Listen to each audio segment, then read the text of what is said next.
solved.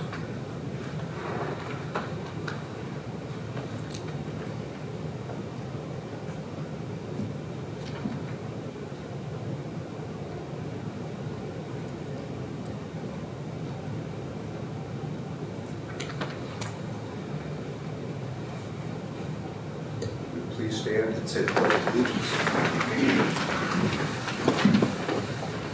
Pledge allegiance to the flag of the United States of America and to the republic for which it stands, one nation, under God, indivisible, with liberty and justice for all.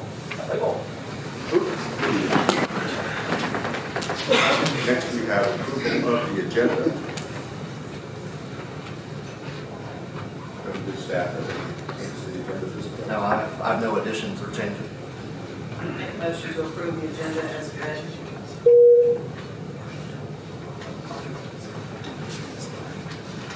All in favor? Aye. Any opposed? Moving on, item 5A is readoption of the Board of Supervisors Rules and Procedures. Are there any questions regarding the bylaws at this time? Yes, sir.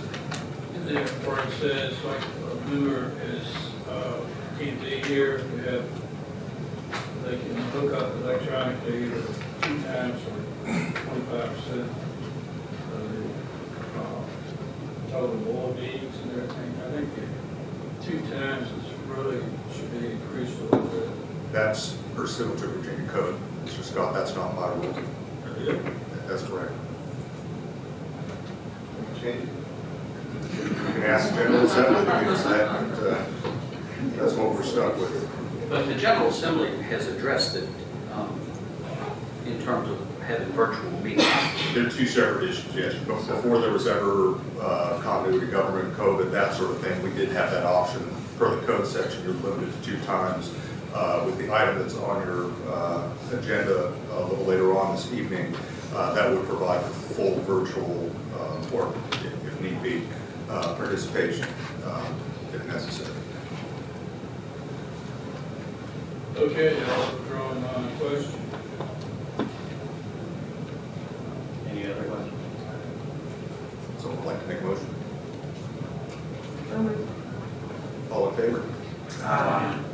All opposed, same sign. That's passed.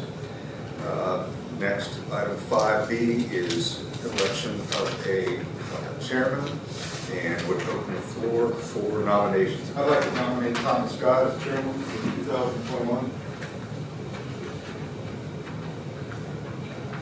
You accept, Mr. Scott? Yes, sir. Any other nominations?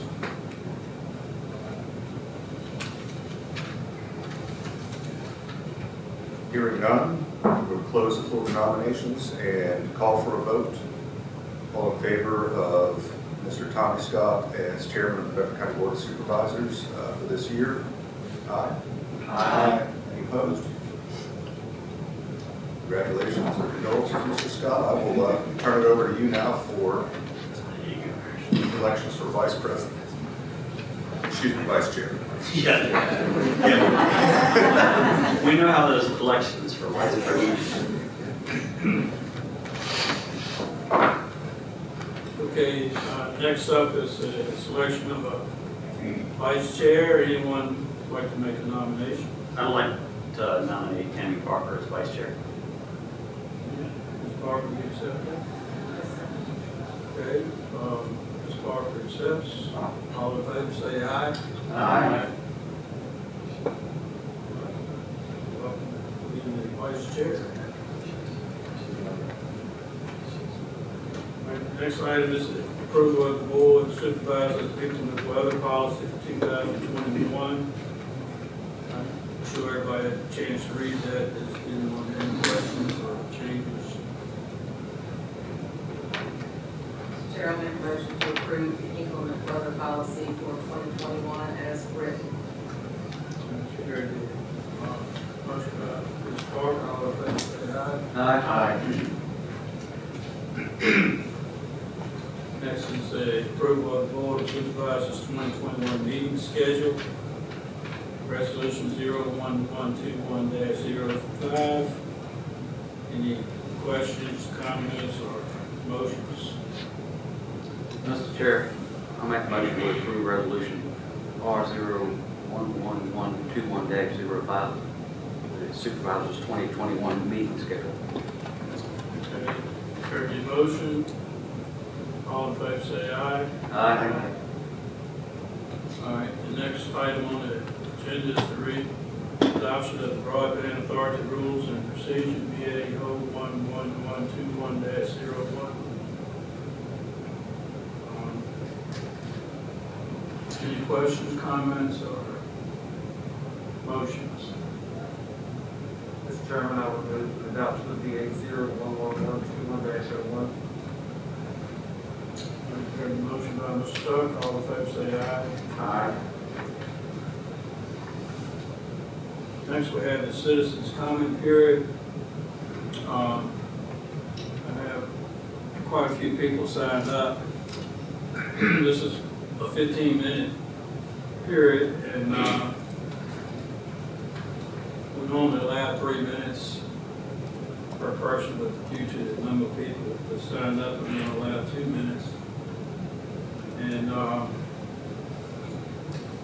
if you were here on the 14th or the 23rd, we spoke on the First Amendment thing, motion, proposal, you're not allowed to speak on that again. You can speak on anything else you want to speak on. And other than that, anyone that wants to speak on anything other than what's on the agenda tonight can speak on that. The sign-up sheets I have here, first one I have is Steve Arrington is here. Steve, come forward. Everyone, please state your name and address when you come forward.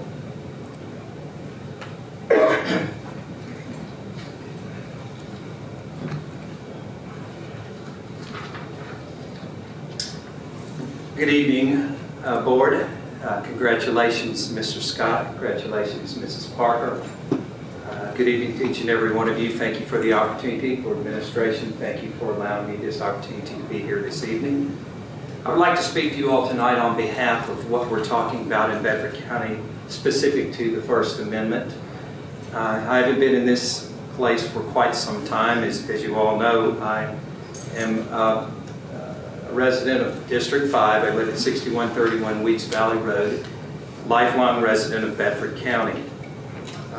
I served 3 terms on this board. I was quite honored to serve 3 terms, and I appreciate all the people in the county who chose to allow me to represent them for 3 terms before I left. What I want to speak about tonight, specific to the First Amendment, has to do with this clear mistrust of government, whether it be at the local, the state, or the federal level. And I don't think there's anyone in it tonight. We may disagree on some issues, but I don't believe that we would disagree about that. There's so much social and political unrest today, and I think we're living in unprecedented times. I don't think we've seen anything like this probably since 1865, and I hope that we won't see this at this level anytime soon, and I hope we can get past this. So many issues that we need to talk about tonight specific to what is happening and how we're governing. One of those would be the COVID-19 issue, regardless of what you may feel about COVID-19, what you believe about it, what you believe about masks or anything else. The reality is that it is an issue that we have to deal with that has divided us, many of us, because we feel very different about these issues.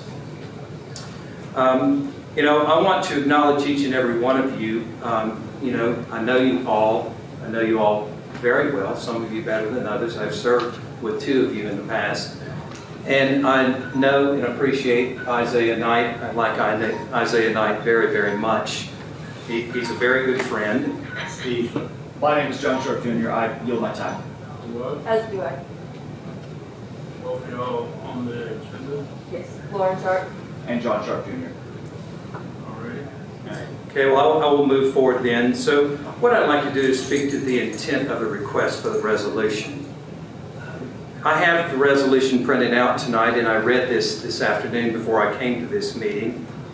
And I would tell you that I would agree with nearly every bit of the language, but not all of the language.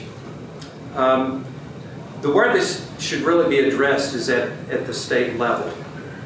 That's where this needs to be taken up. This board, as I know, has authority to do taxing authority here in the county within limitations within what the state says in your 1% rule and the way that works. You also have the authority to make policy, and you are policy makers. The constitutional officer's authority does not come under your purview. 5 constitutional officers that we have across the Commonwealth, and the same 5 that we have here in Bedford County, do not come under your purview. Although I realize that you have some say in the local funding, depending on how the state ratio looks and how the dollars are drawn down at the state level. So I want the public to understand tonight that you do not have authority over the constitutional officer. And there's one standing in here tonight, and that will be our fine Sheriff Mike Miller. And I want to make sure that when we look at the intent of this resolution, that we do not put Mike Miller at odds with state law that he is sworn to uphold, and put you outside of your own purview, which you have no authority in. And I think there's a misunderstanding about what that is. So the board action or inaction regarding this, and I do know that this has come up several times here in the last couple of months, I see that as not a dearth of leadership. That is not what I see at all. And I think many would think that you are not doing your role and you're not showing the leadership that you should. I do not see it as a dereliction of your duty. To the contrary. Sorry, or 2 minutes to go by quickly. Yeah, but that was 2. You get 2 more. Okay, to the contrary, I think that the board is working within and under the laws of the Commonwealth of Virginia specific to and limited by your purview under Virginia law and under the statutes. So the resolution I agree with, and I intend, and again, nearly all of the language, but it's really not an issue in Bedford County. And I think I'm pretty much in touch with what's going on in Bedford County. I get a lot of phone calls, gotten a lot of phone calls since this robocall went out the other day, people calling me asking how I feel about this. And so I want to tell you and let everyone know here that each and every one of you have sworn an oath to the Constitution of the United States and to the Constitution of Virginia. That in of itself says and identifies the fact that you support everything that the state says. So whether you have it in resolution form or not, I think we would all agree that you all are in agreement with what this means. And you have sworn to uphold this. Now the governor's overreach is really not a problem in Bedford or Bedford County, although I'm not happy with some of the things he says. And I believe everyone here tonight would agree if we understand the intent of the resolution. I'm all about that.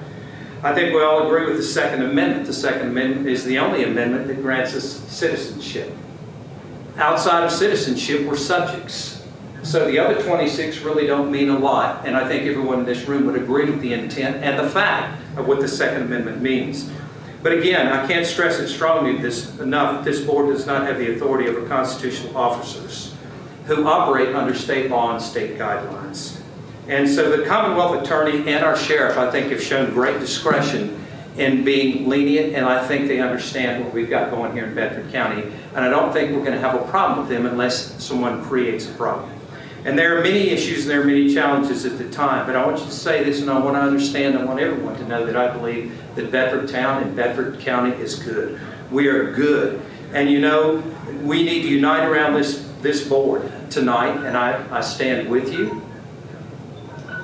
And I would say thank you. God bless you. Good night. Thank you. Next, I have Isaiah 9. Yes. Oh, my son. That's you. You know where I stand. Everybody else speak. Okay, They have the time. Just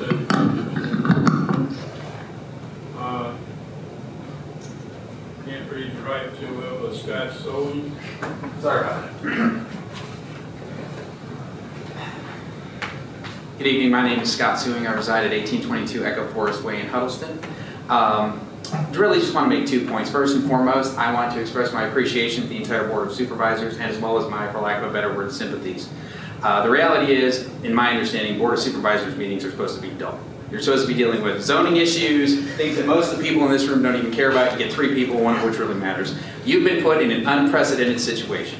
I was here last year when we discussed the militia. I was here last year when we discussed the Second Amendment. I'm here now when we're discussing the First Amendment. You're being asked to do things the board probably hasn't been asked to do since before the War for Southern Independence. So I appreciate everything that you're doing. The other point I want to bring across, and I think this dovetails with the gentleman before me, I don't want us to pass a resolution that doesn't matter. I don't want us to pass a resolution that immediately gets thrown out and has no force and has no teeth. I would like to see the resolution be crafted carefully. I support the resolution to uphold the First Amendment rights of the citizens of Bedford County and to reject the unconstitutional overreach of our state government. But I want it to be done in a manner that's going to hold up. I want it to be done in a manner that's going to make a difference. You know, we can just throw something together, slap it up there, feel good about ourselves, and it doesn't have any force. And I don't want to see that because that's wasting everybody's time and it's not protecting anyone. So again, I appreciate all that you're doing, and I would just ask that that we do adopt a resolution, but that we adopt one that's enforceable and valid. Thank you. Thank you. Laura and John Sharp, y'all yielded your time. Next is March Gilo. Yes. Come on forward. You don't mind, remove your hat, please. Yes, sir.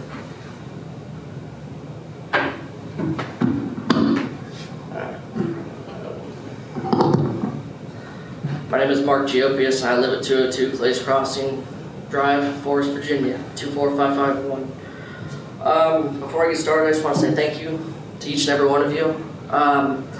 But let me give you a little bit of background. I came from a very liberal state. I moved here 3 years ago from California.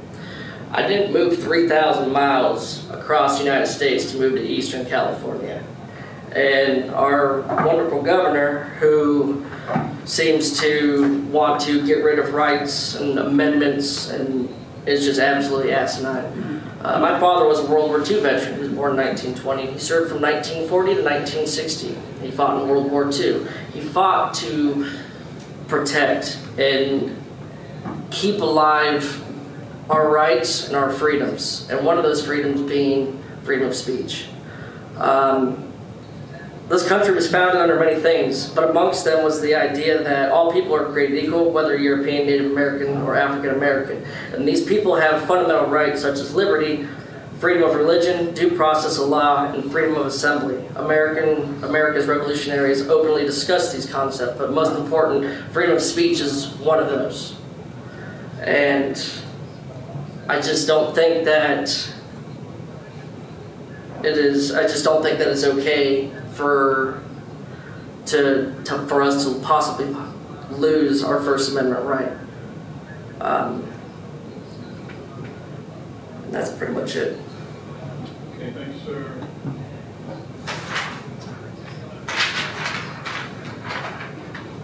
Next one, I definitely can't read, so I'm going to get y'all to start typing these things.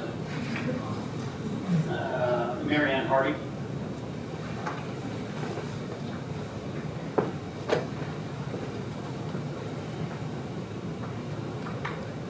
Thank you very much for letting me be here this evening. I'm a local business owner. I own a wedding venue, 6302 Forest Road, right here in Bedford. We've had over 300 weddings in the last 8 years. This last season was catastrophic for my industry. It wasn't just myself. It was caterers, bakers, DJs, florists, planners. I lost 19 weddings when this began, that I moved laterally into the year. Summer and into my fall. I moved 6 weddings to this coming year. That was 2 weddings for the price of 1. My spring season is in jeopardy again. I'm all for fairness. I understand churches are open. Restaurants are open with limitations, gatherings of 10, but spaced apart. Technically, the number of people in this room right now, I couldn't even do in a 3,600 square foot space. We conducted our last season successfully without any COVID issues. We followed Virginia's Safe Serve, health department standards, all of our caterers, all of our food comes from commercially licensed kitchens. We wore masks, we wore gloves, and we still had no issues. I'm not saying that we couldn't have, and I'm not insensitive to COVID in any way, shape, or form. I care for a mother in Lynchburg and 2 elderly 80-plus-year-old grandparents right near the hospital. I am scared for my business, as are many other people around us. And I don't know what the answer is, but I would ask for any help that I could possibly get. Right now, I couldn't have 4 tables 20 feet apart, families sitting at tables in my space, but yet restaurants can. I was out at Christmas and I saw the mass gatherings everywhere. I'm looking for fairness, and that's pretty much all. And I'm not getting it, I'm not seeing it. I took my kids to Benton skating rink and 100 people were allowed on the ice, with parents and people all around. The rules are broken everywhere. I'm asking for help. We feel for the situation. Okay, Kelly Bowles.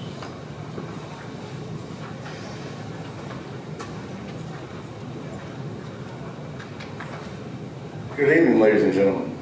Yes, sir. Amen. Yes, sir. That's my beautiful Amanda Chase hat. My name is Kelly Bowles. I live in Thaxton, Virginia. What's going on in this country and state right now is absolutely sickening. And if none of y'all see that, it's a shame. Because right now, the country is going down that hole that's spoken about. Now, I've been a Virginia resident all my life. I'm a patriot. I'm a veteran, 4 years in the Navy. That's about the only time I've ever really left Bedford County. My family line runs all the way back to Thomas Wheeler, who actually drew what is now Bedford County.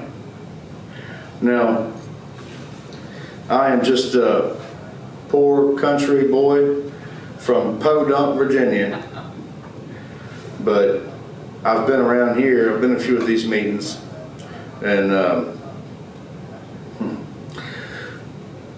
the time ain't far away to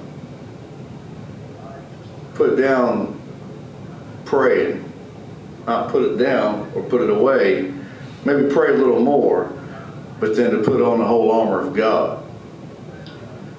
And we're not far from that. Once we lose our freedom of speech and our Second Amendment, then the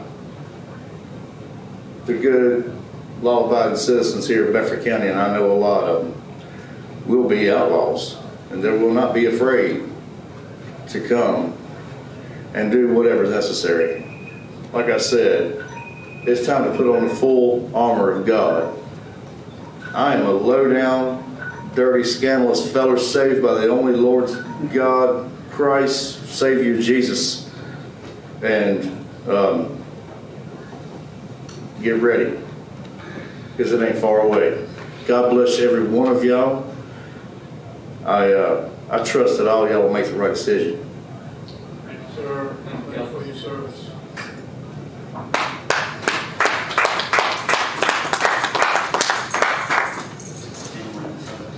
No one else has signed up. Does anyone else want to take this opportunity to speak? Okay, not seeing any, I can close the budget. Mr. Chair, Yes, sir. could I have 2 minutes to speak? Dang it! I should have asked for more. All right, real quick. I understand that you guys are patriots. We are as well. And if you go to my Supervisor Facebook page, you can see I've been arguing about this since early on. I mean, the posts go back, I think, as far back as April. But the issue is, do we have any authority?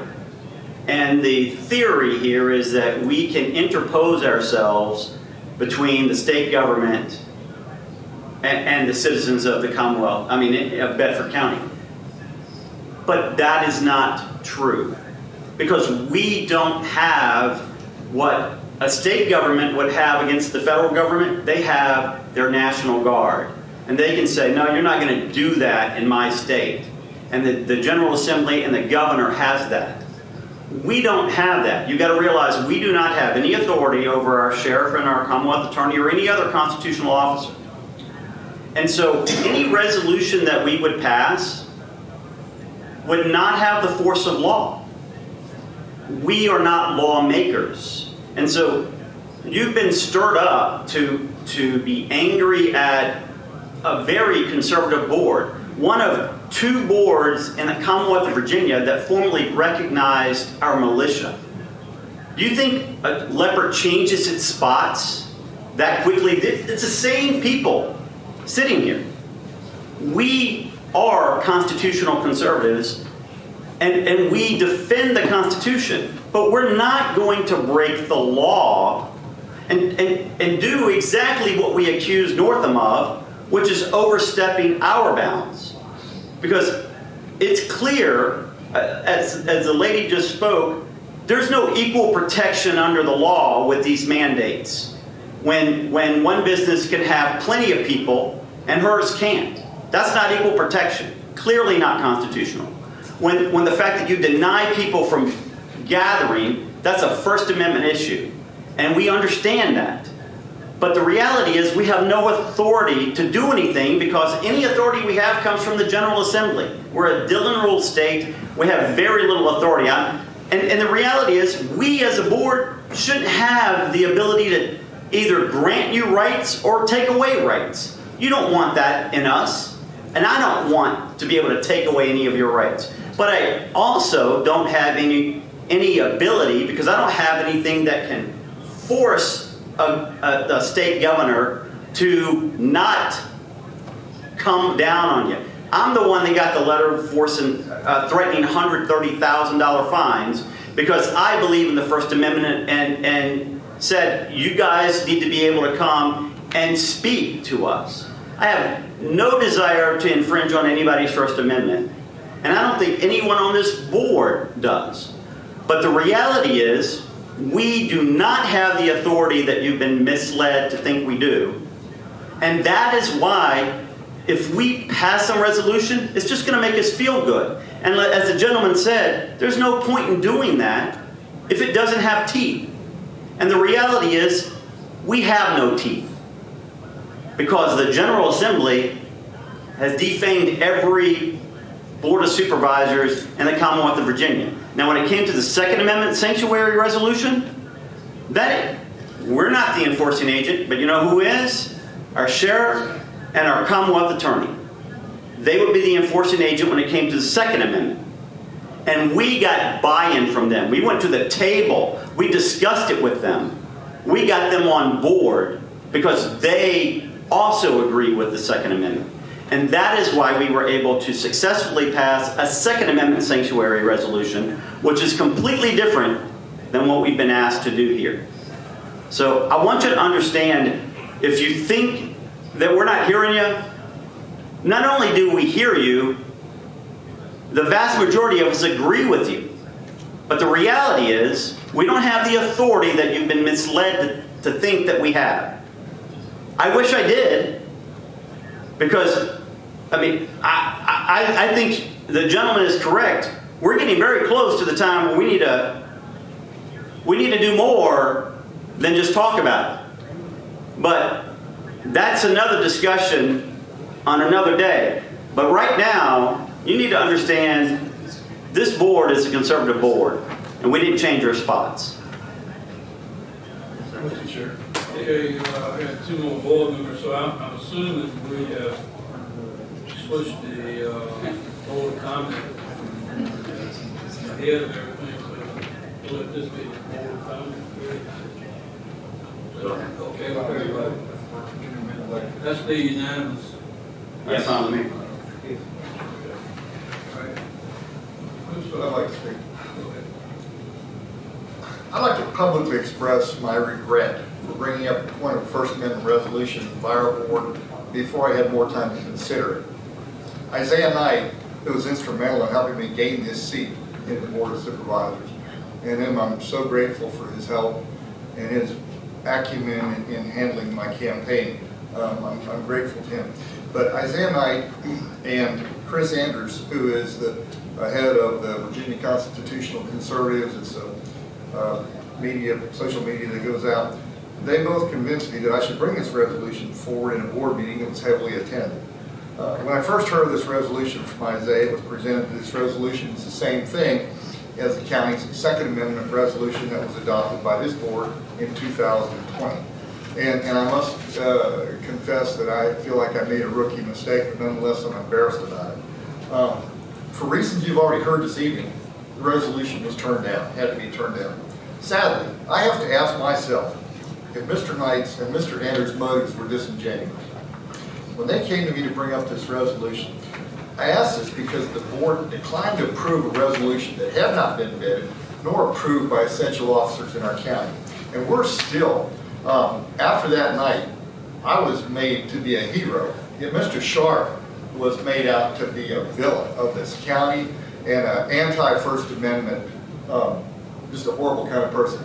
As a result of that, he received vicious phone calls. And the sad part about it is most of them weren't even from Bedford County residents. They were the result, I assume, of the VCC's spam that went out asking people, encouraging people to call John Sharp and tell him what a piece of human excrement he was for bringing this down. It caused him all kinds of trouble, so much trouble, in fact, that some local fellows offered to defend him at his own home. His residence in Bedford County. Now, how reasonable is that? And I want to finish by saying this.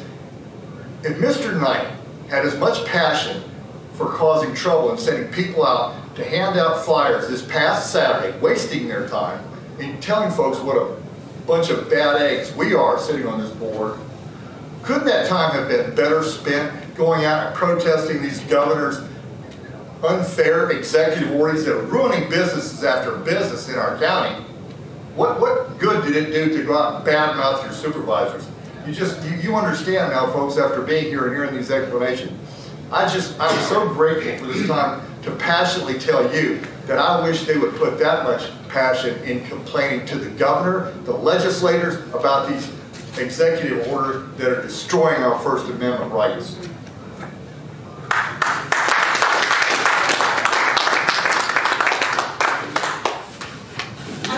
To finish this with a reminder that we wrestle not against flesh and blood.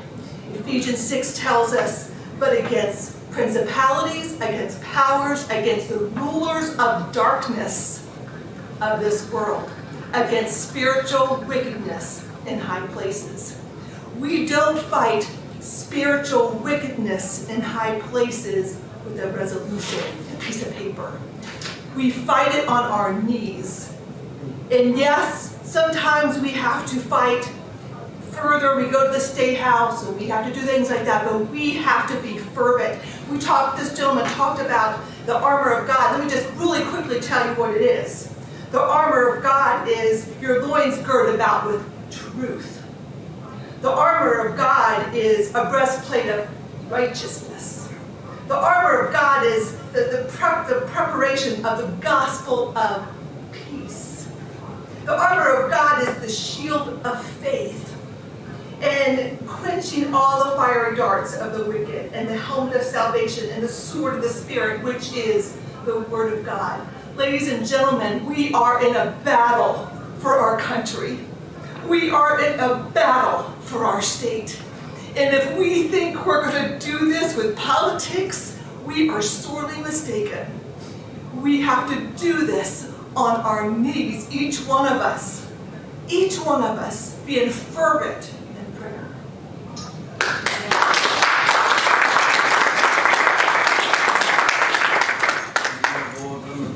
Mr. Chair, I just wanted to, there are some pending legislative items that have been presented that address some of this stuff, and I would encourage everyone to reach out to your General Assembly delegates. One is HJ 513, being sponsored by Delegate Tony Wilk from Rockingham.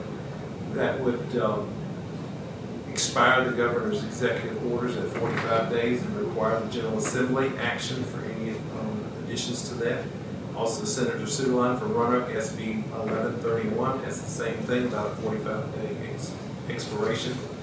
With regard to voting, Delegate Ronnie Campbell from Rockbridge has got HB 1758, which would have a weekly list of people that have died, so that the election rolls are updated.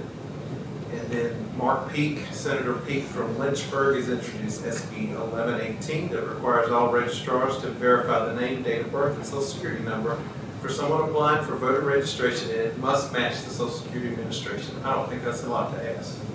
So I would encourage folks to support those actions. Anyone else? Mr. Chair, I just wanted to say, I'm just so honored to sit on this board of supervisors with all six of you. Y'all have such high integrity. You speak truth. And we speak up when, I feel like that we've been torn down. And I am just honored to work with each and every one of you. Mr. Chair, I knew you were. I'll be brief. I'd like to thank all the people that came out, hundreds of people that have come out to show your passion for how you feel about the First Amendment and how you feel about your rights in Bedford County. And I think by now you understand that we're not against you. Everybody here feels the way you do. We've just gone to McDonald's and asked for sushi. We've just come to the wrong place to get what we want. We need to take this show on the road. And I just want to thank all of y'all for the passion that you've shown by coming out time and time again and do this. And I'd also like to thank the folks on this board. Like Mrs. Parker said, I'm just very, very honored, and I don't feel worthy to be sitting up here with these folks. I'm just so proud of them. They've shown so much intestinal fortitude through some very difficult times and some pretty rough accusations and phone calls and threats and things. And I just want to thank all of y'all for allowing me to serve with you. Okay. I'll be real brief, just to say that I agree with everything that's been said up here tonight. And you probably can travel the whole state of Virginia, you won't find a more conservative board than this board. That's Right here. So I'm going to close the, what do we call this, the board comment period, which has a little out of order. We have no consent agenda.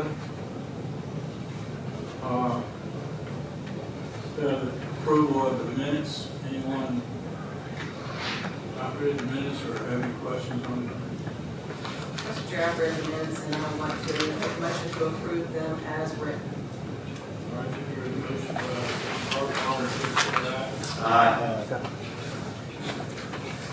Next, we have a public hearing consideration of orders to allow the continuity of government operation during the pandemic, including alternate process for conducting public meetings, and County Attorney Patrick Skelly to present that. Thank you, Mr. Chair, and this goes to Mr. Chair's earlier comments about limiting virtual participation to only 2 times.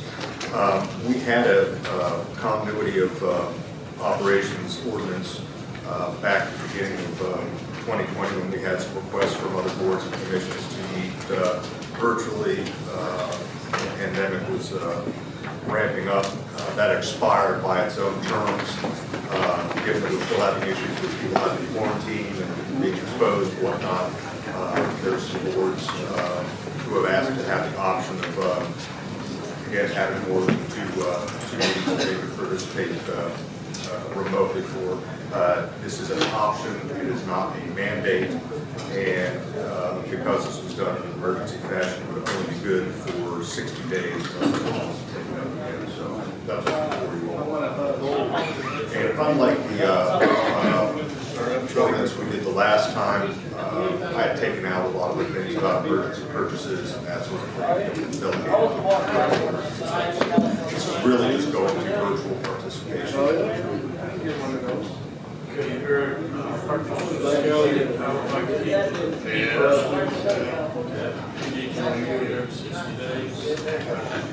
I do have one question about these, and that is, it also talked about being able to call in, participate, say in public comment period. Do we have a mechanism to say determine how many people we have in the queue? Or could we have 100 people sitting at home going, hey, I want to be next, I want to be next, and we could be here for hours, and they're sitting at home? And that is a concern. And I'm not sure from a technology standpoint if we have the ability to. No, not practically. We do not. So that's the part that gives me a little heartburn. That's why I think we still need to have open meetings here, to allow the public to come. But I'm not sure about, I'm not terribly keen on 100 people calling here, keeping me here till midnight while they're sitting at home. They're watching the Alabama-Ohio State game. Yes, yeah. I mean, right now we're already going to miss part of the first few minutes here. But anyway, so that gives me a little heartburn. Now, I don't know about the other committee meetings or other commissions, but I'm not sure if that's necessarily a good thing for this board. Mr. Chair, I would agree with that too. I think this is more in line with some of the other committees that really aren't technically the public can come to them, but the public never comes to them, like the social services meeting, monthly meeting, and I don't know what else, but I think it's geared more towards that, to allow that to be a virtual meeting versus coming in here. Because they're actually using this room now, and we're going to do renovations in the room too. But this would be applicable to our meetings as well, the way this is written. And that's assuming that you would want to do an all virtual meeting. It would not force that issue. Now, I'm not interested in doing an all virtual meeting. I would have thought so. So, does this resolution need to be amended?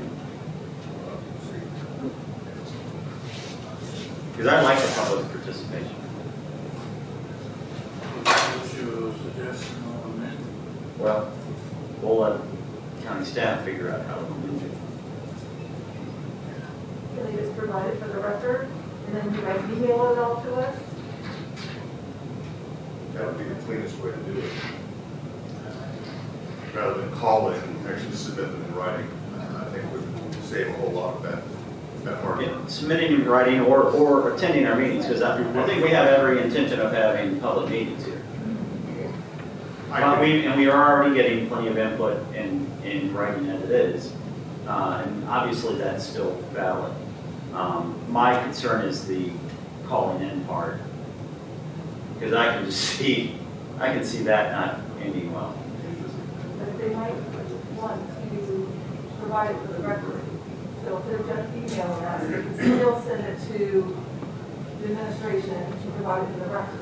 Yeah, absolutely. It's just, my only concern is the call-in portion of participating in the meeting, because that could extend our meeting indefinitely. And Mr. Chair, going back to what I said about it being an option. If you I'm not the chair. Okay, Mr. Sharp. Mr. Sharp. You're sitting in the middle, it's throwing me off. Sorry.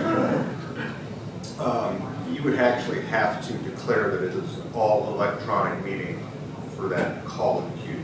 Okay, perfect. So if you all are not going to opt for that, knowing you all, I really would doubt that unless there was some majorly catastrophic event, that's not going to kick in. Okay, fair enough. I would like to point out this is a public hearing technically, so we would want to hear from the public tonight if they're Okay, anyone here would like to speak to this?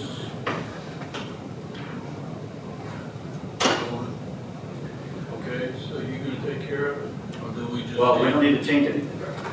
All right. We're good for the 60 days, we don't need to vote on it? We need to vote on it tonight, but it will That's what I expire. meant. We'll vote. So, Mr. Chair, I'll make a motion to approve resolution, ordinance 01121-06.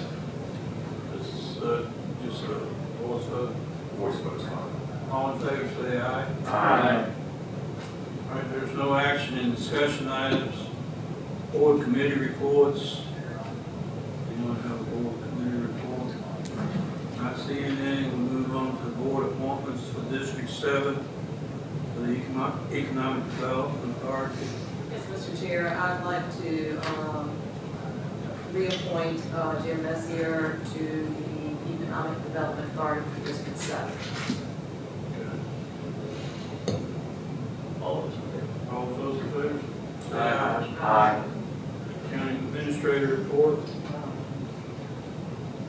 I had 3 items I wanted to go over relatively briefly. If you have read your packet, the first one is about the Montvale School and Tour. We had a work session about condition of the old Montvale School on November 23rd. There was a suggestion that we may want to schedule a tour, physical, so all the board members can physically tour and view that building, and then we can have a more informed discussion about what the future of that might look like. So I guess my question is, do we want to schedule like a Saturday morning in order to accomplish that? Since we kind of get started relatively early, we might want to do that. And if so, is there a Saturday or another date that the board members want to talk about this evening to schedule that time?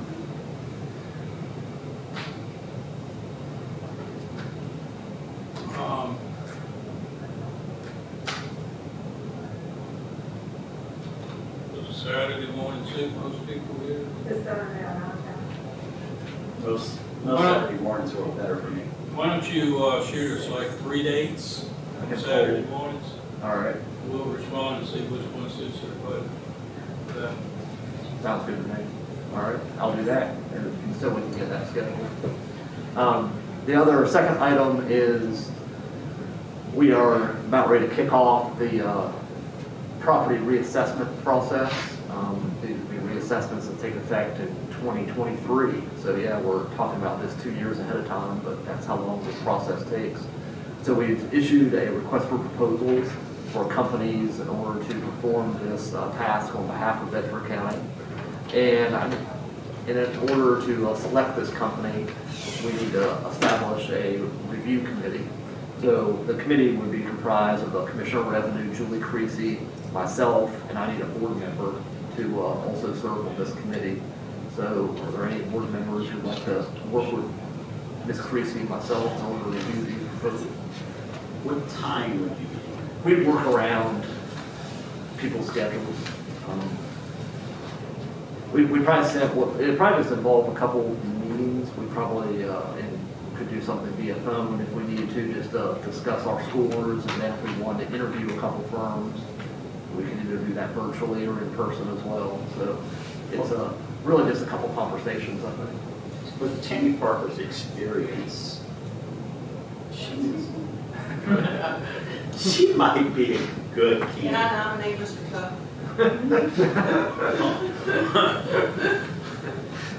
Are you asking for volunteers? I want the board to I decide. don't think you would be. You can volunteer. Oh, I'm volunteering, Mr. Tuck. Mr. Tuck, would you be willing to? Yeah, I was thinking because it worked downstairs. No. This is taxes. Yeah, but it's practical. So, All right. This is a process to find the company to do the assessments, right? So it is, right? It is. Yeah. So we'll probably. I get a failing grade when it comes to hiring people. I turn it over to my daughter. All right, well, thank you, Mr. Tuck, and we'll be in touch at the appropriate time to talk about that in further details. The final one is just a follow-up from one of our other board meetings about approving the renovations in this room. That is expected to start sometime this month. Not exactly sure if it'll start before the January 25th meeting or not, but we need to be thinking about, for about 3 months, we're going to need to have meetings in another location. So, in a lot of our meetings, especially our work sessions, I think downstairs in a conference room is perfectly okay. It should probably accommodate most of our work sessions and a lot of our meetings. But we may have meetings from time to time, like controversial zoning public hearings or some other aspects that might come up during the General Assembly session over the next 3 or 4 months that we may end up with a crowd of people. So we need to be thinking of another location as to where we can hold that meeting, because the downstairs conference room just is not going to accommodate or facilitate, a crowd of 50, 60 people to show up. So in my memo here, I talked about a couple different options about we can do the county gym, even though that's a kind of a cavernous building and certainly meet all of our needs. There's another option. I talked to, just out of curiosity, I talked with the town manager and just to see if, because they have a council chambers, to see if that would be available. And they'd be willing to work with us if we needed to, if that was the choice of the board. So I guess I kind of wanted to open it up to the board discussion as to how we want to approach not utilizing this room over the next 3 months or so. Well, I'd like to see us use the town council, but I wouldn't say use it. I would say let's make sure we compensate for it. I don't know. I don't want to give it.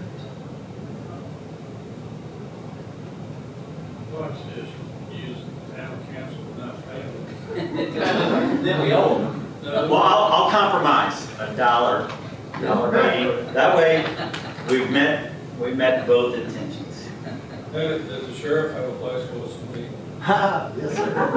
We got the EOC room for you. Well, the reality is that that's a smaller venue than this one, if I'm not mistaken. It's a little bigger, actually. Larger? Okay, all right, then that's fine. I think that's good.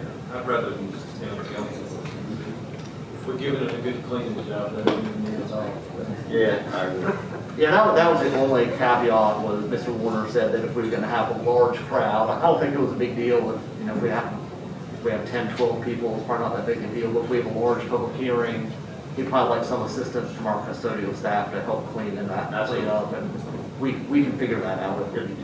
It's also All right. a problem because I don't have access to that building whenever We'll figure it out. You got that. You're- I do That's what I have, think it's to do. I don't see this on your discussion, but I do have a quick question, and that is related to, is there people working on, you know, where the district lines are gonna be? Because that's gotta be settled. Well, actually, I sooner rather have than later. a little post-it here to talk about that. So the answer is, we do need the board, in fact, we may want to put it on the next agenda. We really need to appoint a redistricting committee, because here pretty soon, we will be starting to get data from the census, and we're gonna have to turn that around pretty darn quickly. So we're gonna need to get our committee members seated, assuming you want to do a committee. I mean, a board could technically be the committee if you want to be, but it might work. I think traditionally, we've had a citizen committee review this. So the answer is no, we have not started any of that work. We don't have any data in order to react to. As soon as we do, we will, but at our January 25th meeting, we may want to seriously have a redistricting committee seated. So whenever we do get that data, we can hit the ground running and get that process moving along. Mr. Chair, could we ask that we get a list of everyone who served before, so we know who in our districts have experience in that? I think I sent that. Did you? If you could just resend it, that'll do. Thank you. There was also a very helpful, I don't know if you'll got this or not, kind of a guide to redistricting that was put out by VACO recently. I can send that as well, just kind of a primer. That'd be great. I'll send you all that. No problem. Mr. Chairman, I have a question for the county administrator. Mr. Chair. Mr. Chair, I have a question for the county administrator. Is there an update on the CARES Act funding deadline? Did I hear rumors that that's been extended? So, yeah, so the much publicized $600 stimulus package that Congress and the President signed, that was passed at the 11th hour in December, that did contain language extending the CARES Act expenditures through the end of 2021. So, you know, to a little bit of our frustration, you know, we're working hard, trying to get through all the process, and then, you know, seven, 8 days before the end of the year, we're told that, oh, you get another year extension. In that. So, you know, thank you. Mr. Chair. So I guess, to maybe where Mr. Johnson is going with this, is what we talked about at one of our last meetings, is that we do have leftover money that we have not allocated through the CARES Act. And at some point in time, you know, we're gonna have lots of budget work sessions and some other sessions upcoming. We may want to talk about, well, not may, we will want to talk about what the remainder of those funds look like and how we may want to allocate those. I know there's been a lot of discussion and appetite for the board to do another broadband project potentially, but there may be some other things we may want to look into also. So we'll want to talk about that at probably a future work session. To your point also, Mr. John, there is additional CARES money available to businesses, although there's not many people here tonight, but there is, if your business was down 25% any quarter in 2020, you can go and reapply for money in the CARES funding, and I would advise you do that quickly. That was a $20 million fund that they just established for the recovery fund. Mr. Chairman, I have one more thing, if I may, to the staff, and that's House Bill H1604 is a paddler's tax that was, if you are getting on the rivers in Virginia and lakes, that you have to pay a tax now. It was supposed to have been effective January 1st. Terry Austin and Chris Hurst have they have a budget amendment to stop it for a year to consider, and I would just ask staff to see how this affects Bedford County. I know Botetourt and Roanoke are affected by it with their rivers and with Carbon's Cove, and I'd just like to see if they could do some more research on it and see if we're affected in Smith Mountain Lake and our rivers going into Smith Mountain Lake. Okay, I guess you have to check into that and make sure that we need to do something, right? Yeah, we will, and I think similar to our colleagues in Botetourt County, they passed a resolution at the board level essentially opposing those additional taxes and fees. So we'll look at it from that angle and likely bring forward something for you to consider. Okay. That's all I have. County attorney report. No report, Mr. Chairman. We did miss an appointment under 13A. I believe Mr. Alvarez, Mr. Sharp's district needs to be reappointed to the board. That's Mr. Sharp's. Sure, absolutely.